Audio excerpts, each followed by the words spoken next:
Assalamualaikum warahmatullahi wabarakatuh. Halo sahabat sehat, selamat datang kembali di Melek Kesehatan. Apa kabar semuanya? Saya harap kita semua selalu dalam keadaan sehat. Amin. Sesuai dengan judul yang Anda baca, pasti sudah tahu kali ini kita akan membahas apa. Tapi sebelum masuk ke topik kita hari ini, jangan lupa klik subscribe, like, dan tekan tombol loncengnya ya, agar tidak ketinggalan video kami terbaru. Terima kasih. Demam dengue atau dengue fever dan demam berdarah dengue atau dengue hemorrhagic fever.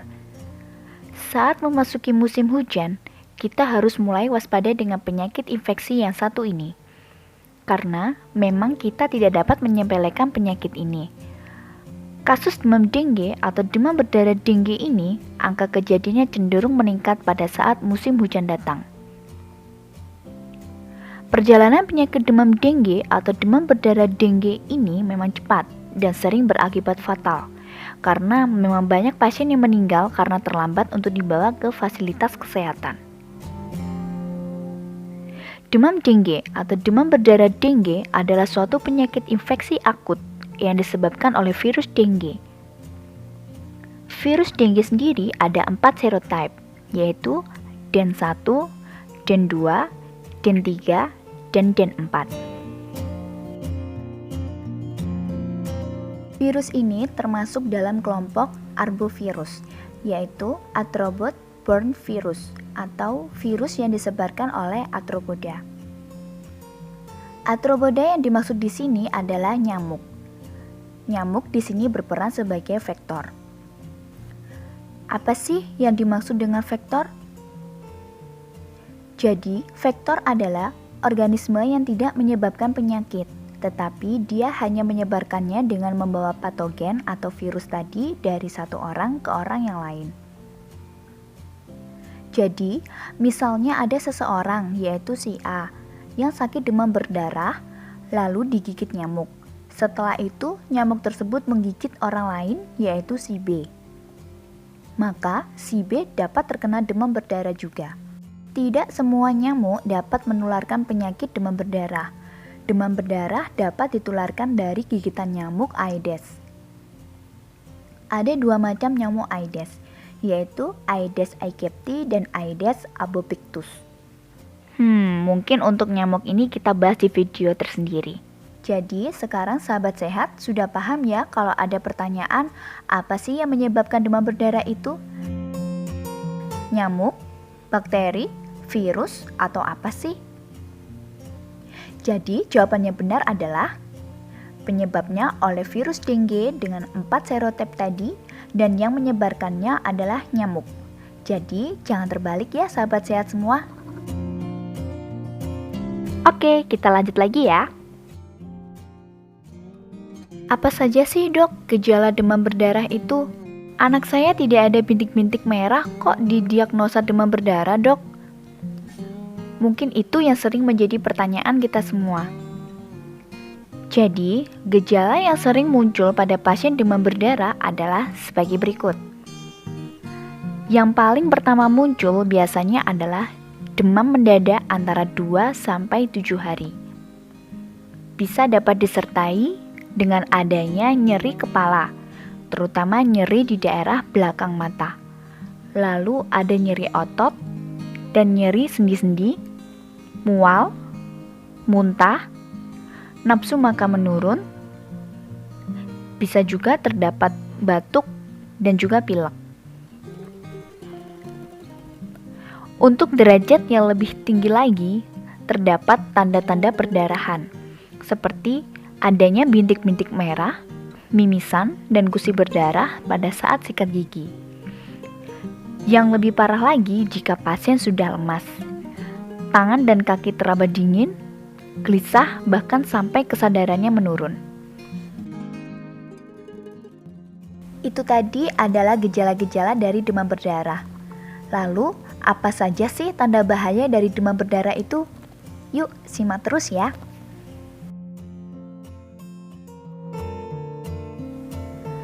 Yang pertama, tidak ada perbaikan kondisi setelah suhu tubuh turun.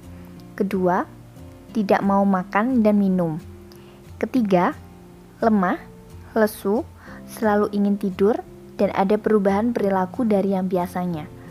Keempat, tidak buang air kecil selama 4-6 jam. Kelima, wajahnya pucat, tangan dan kaki dingin. Keenam, terjadi perdarahan, misalnya mimisan, gusi berdarah, atau ada bintik-bintik merah pada tubuh.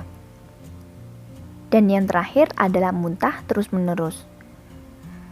Jika terdapat salah satu gejala muncul, segera periksa ke dokter agar dapat dilakukan pemeriksaan lebih lanjut untuk menentukan kondisi pasien dan memastikan demam berdarah atau bukan. Karena gejala yang muncul pada masing-masing orang berbeda-beda dan tidak semua gejala di atas tadi itu muncul semua. Dan yang paling penting nih untuk diperhatikan sahabat sehat semua, masih ingat bukan tentang siklus pelana kuda demam berdarah? Ini nih siklusnya. Pada hari pertama sampai hari ketiga, biasanya demam tinggi dan naik turun.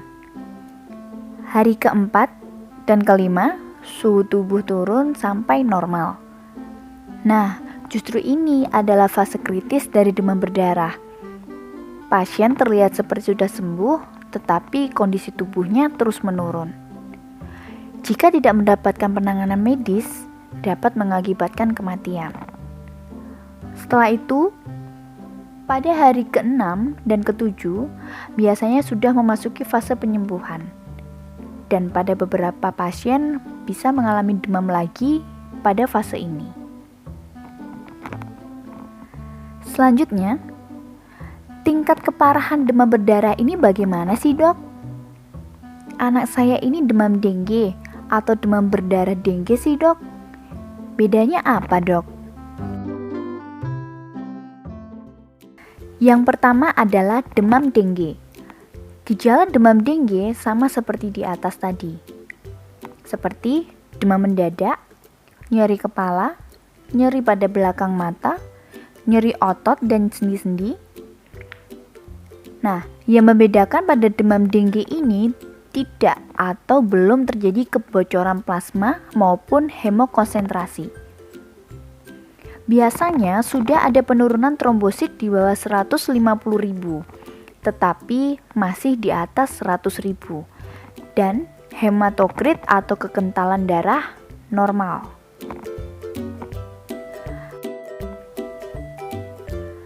Apa sih kebocoran plasma atau hemokonsentrasi itu? Ya, nanti akan dijelaskan lebih lanjut pada video ini. Jadi, simak terus videonya ya.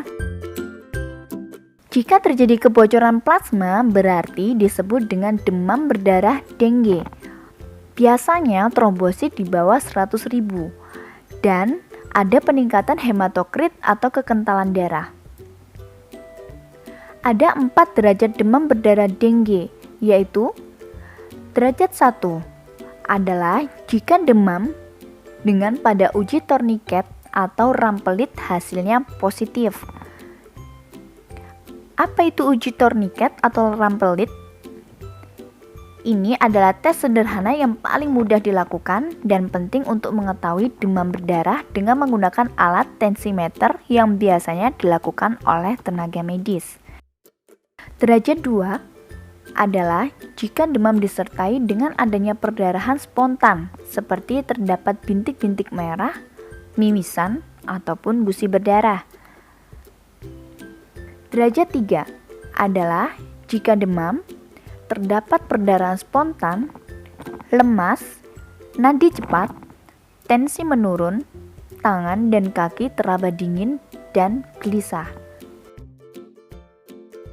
Derajat 4 adalah jika demam, terdapat perdarahan spontan. Biasanya pada derajat 4 ini tensi sudah tidak teraba dan ada penurunan kesadaran. Biasa disebut juga dengan DSS atau Dengue Shock Syndrome. Biasanya pasien dengan derajat 3 dan 4 sering terjadi karena keterlambatan untuk dibawa ke fasilitas kesehatan, sehingga pasien sudah dalam keadaan syok. Pemeriksaan apa saja sih yang dilakukan untuk mengetahui demam berdarah? Hari pertama demam sudah bisa tahu demam berdarah atau tidak? Perhatikan baik-baik ya penjelasannya. Jadi, pemeriksaan yang paling sering dilakukan adalah pemeriksaan darah lengkap. Biasanya dilakukan pada demam hari kedua atau hari ketiga. Dari sini kita dapat melihat jumlah leukosit, jumlah trombosit, dan hematokrit. Untuk hasilnya, biasanya jumlah leukosit turun di bawah 4.000. Jumlah trombosit turun di bawah 150.000 untuk demam dengue dan di bawah 100.000 untuk demam berdarah dengue. Hematokrit biasanya terjadi peningkatan. Ini harus dievaluasi lebih lanjut oleh dokter untuk penilaiannya yang terkait dengan demam berdarah dengue.